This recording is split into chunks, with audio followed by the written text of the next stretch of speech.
Hey guys, Allison here. Okay, a while back I did a little video on the psychological benefits of praying for those who hurt you. But I wanted to drill down on that a little bit because another translation says to pray for our enemies.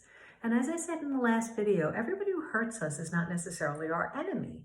Often it's our family members, it might be our parents, it might be siblings, it might be friends. And often they hurt us out of weakness or ignorance or their own woundedness. Sometimes they have a weak moment, but we wouldn't necessarily classify them as our enemies. Now, there are people who are our enemies, and certainly we know that the devil is the enemy of our soul, right?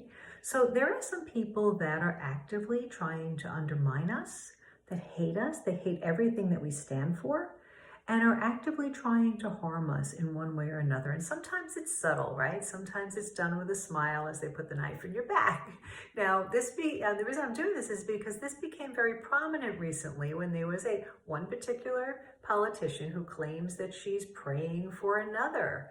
And yet her actions are not bearing that out because her actions have been very vicious against this person. So we can't simultaneously be praying for our enemies while we're also seeking to destroy them. However, we do have to recognize when somebody is our enemy and what are the just things that we can and should do to protect ourselves. So I think the first thing we want to think about is that our actions are always defensive in nature. We're not acting out of revenge. We're not acting to try to hurt somebody, but we're trying to protect ourselves from the harm that they may be doing us. Now, that being said, there may be times that we have to seek justice against an enemy. We may need to press charges out of justice and out of protection for ourselves or others who may be harmed by someone. Imagine somebody breaks into your house with the intent of harming you. You may actually have to harm them or even kill them to protect yourself or your family. So that is not where we're trying to hurt somebody, but we're simply trying to protect ourselves. So I think that's the key, is to always be thinking in terms of defensiveness and justice. But when we're praying for our enemies, we're praying for their conversion. We're praying that they will see the light. And we're praying also for our protection, right? So I think that's a really important distinction to make. I think we do need to pray for our enemies.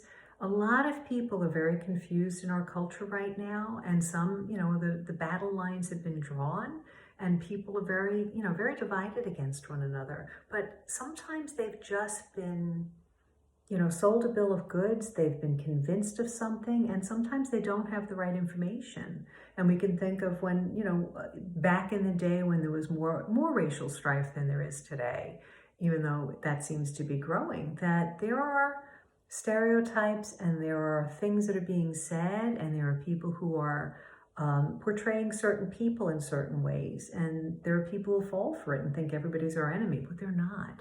So I think we got to be really careful about that. Continue to pray for those who hurt you. Pray for your enemies, because the net result is that they're going to receive graces that they would not get if you weren't praying for them. And you'll receive graces too, where you don't feel vengeful, but that you start to really love those enemies, even if you have to be taking actions to protect yourself against them. I think the key here is that we don't want to be holding resentment in our hearts. We don't want to be holding revenge in our hearts. We want to be free, and freedom only comes through forgiveness. So it's a tough balancing act sometimes when we have to protect ourselves or take actions against an enemy, but what we're always looking at is the heart. All right, that we want to only be defensive, we want to pray for their conversion and not actively seek to undermine them out of revenge or out of malice. So that's my thought for today. Please remember to like and share the video and to hit the subscribe button. Thanks so much and God bless you.